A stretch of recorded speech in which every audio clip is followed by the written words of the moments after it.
Good morning बच्चों। पिछली class में आप लोगों ने क्लास एवं ऑब्जेक्ट के बारे में लिखा है। क्लास और ऑब्जेक्ट के बारे में थ्योरी के रूप में बहुत कुछ हमने पढ़ाया है। ये बुक है हमारे पास, पेज नंबर 285 पर। क्लास एंड ऑब्जेक्ट के प्रोग्राम को हम कैसे बनाएंगे उसका एक प्रारूप दिया है। सबसे पहले हम लोग क्लास कीवर्ड यूज करेंगे और क्लास नेम लिखेंगे। कोई भी क्लास हो सकती है, जैसे स्टूडेंट हो सकता है, एम्प्लॉयज हो सकता है। और इसमें लिखा हुआ है परमिशन लेवल 1, फिर मेंबर 1 सेमीकोलन, परमिशन लेवल 2। ध्यान रखें, परमिशन लेवल 2 में आगे फुल कॉलन है और मेंबर जो नीचे लिखा है उसमें सेमीकोलन है। तो जब एक कंप्लीट प्रोग्राम का हम लोग प्रारूप या लिखेंगे, वैसे मैं ये वीडियो में इसके प्रोग्राम को पहले ही समझा चुका हूँ।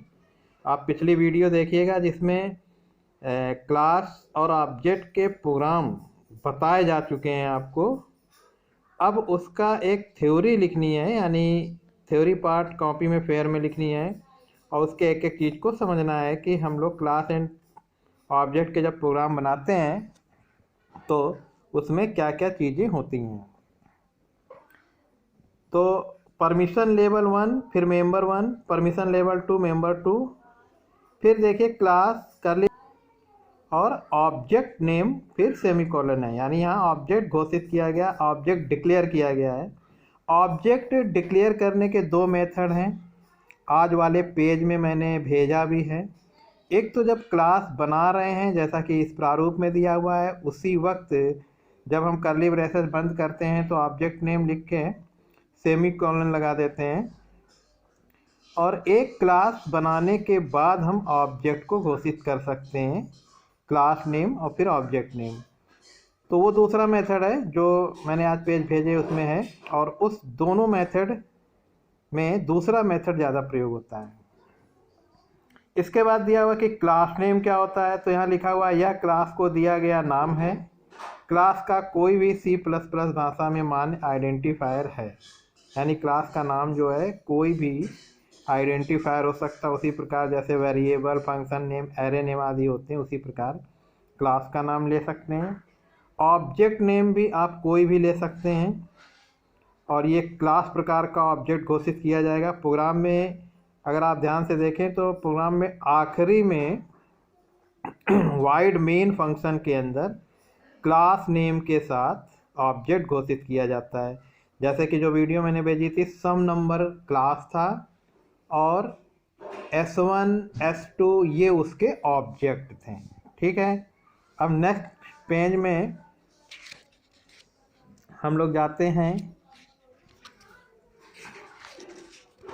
और लिखा हुआ है मेंबर। आप लिख चुके हो, थोड़ा मैं बता रहा हूँ। मेंबर 1, मेंबर 2 में लिखा हुआ है आदि परिभाषित की गई क्लास नेम के सदस्य हैं जो कि डेटा, आइटम तथा फंक्शन में कुछ भी हो सकते हैं। मेंबर एक तरह से डेटा या वेरिएबल घोषित होंगे या फिर हम लोग फंक्शन घोषित कर सकते हैं। हालांकि एरे, स्ट्रक्चर, पॉइंटर आदि भी मेंबर के रूप में हो सकते हैं, लेकिन ज़्यादातर वेरिएबल और फंक्शन को हम लोग घोषित करके कार्य करेंगे। क्लास एंड ऑब्जेक्ट के प्रोग्राम C भाषा से जो अलग है, उसमें मुख्य रूप से परमिशन लेवल का एक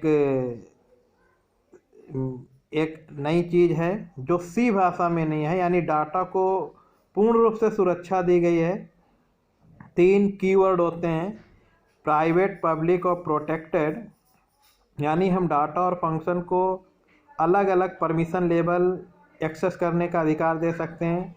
प्राइवेट, अगर हमने डेटा और फंक्शन को घोषित किया है तो कोई दूसरी क्लास उसका प्रयोग नहीं कर सकती है। पब्लिक, घोषित किए गए डेटा या फंक्शन को प्रोग्राम की अन्य क्लास और अन्य फंक्शन प्रयोग कर सकते हैं। जबकि प्रोटेक्टेड अगर हमने घोषित किया है, खासतौर से इसका प्रयोग ही इनहेरिटेंस में होता है, तो उसको हम लोग उसी क्लास से अगर एक दूसरी क्लास बनी है जिसको कि ड्राइव्ड क्लास बोलते हैं, यानी किसी भी क्लास की जो ड्राइव क्लासें हैं वे केवल प्रोटेक्टेड मेंबर को प्रयोग कर सकती हैं, कोई अन्य क्लास प्रयोग नहीं कर सकता है। इसके अलावा प्राइवेट और प्रोटेक्टेड सदस्यों को अगर किसी विशेष परिस्थिति में हमें अन्य क्लास से प्रयोग कराना है तो पहले हमें उस फंक्शन या उस क्लास को फ्रेंड क्लास या फ्रेंड फंक्शन बनाना पड़ेगा। तो ये था आपका जो मैंने भेजा था, उसके बारे में आपने लिखा होगा, इसे पढ़िएगा। अगर कोई चीज़ ना समझ में आए तो पूछिएगा। बुक ज़रूर पढ़िए। प्रोग्राम के कुछ उदाहरण दिए हुए हैं। एक प्रोग्राम मैंने लैब में बोर्ड में भी समझा दिया है। आज मैंने जो भेजा है वो देखिए, ये भेजा है ऑब्जेक्ट को कैसे घोषित करते हैं और ऑब्जेक्ट सदस्यों को एक्सेस कैसे करते हैं। इसके बाद नेक्स्ट है क्लास के सदस्य फंक्शन को, यानी फंक्शन को हम कैसे एक क्लास में डिफाइन करेंगे या परिभाषित करेंगे। दो मेथड हैं, एक तो क्लास के अंदर और एक क्लास के बाहर। तो इसमें कोड सहित दिया हुआ है और इसके बाद एक कंप्लीट प्रोग्राम दिया हुआ है। हालांकि प्रोग्राम मैंने आपको बनवा चुके हैं और आपसे भी मैंने कहा था बना के भेजने के लिए, लेकिन किसी भी स्टूडेंट ने प्रयास नहीं किया है। एक बार फिर वीडियो देखिएगा जो मैंने कंप्यूटर पे भी बताया है, क्लास और ऑब्जेक्ट का प्रोग्राम, और थ्योरी में आपके बोर्ड पे भी समझाया। बहुत इम्पॉर्टेंट टॉपिक है, कई चीज़ें जुड़ी हैं। अभी कंस्ट्रक्टर और डिस्ट्रक्टर की यूट्यूब वीडियो मैंने भेजी थी, जस्ट इसके बाद वो भी शुरू हो जाता है। देखिए कंस्ट्रक्टर और डिस्ट्रक्टर, तो यूट्यूब वीडियो में आपने देखा था, इसके बारे में मैं लिखने के लिए दे दूंगा। किताब के ही सब टॉपिक हैं और इनको आप देखिएगा और नेक्स्ट वीडियो में बाकी चीज़ें हम देखेंगे।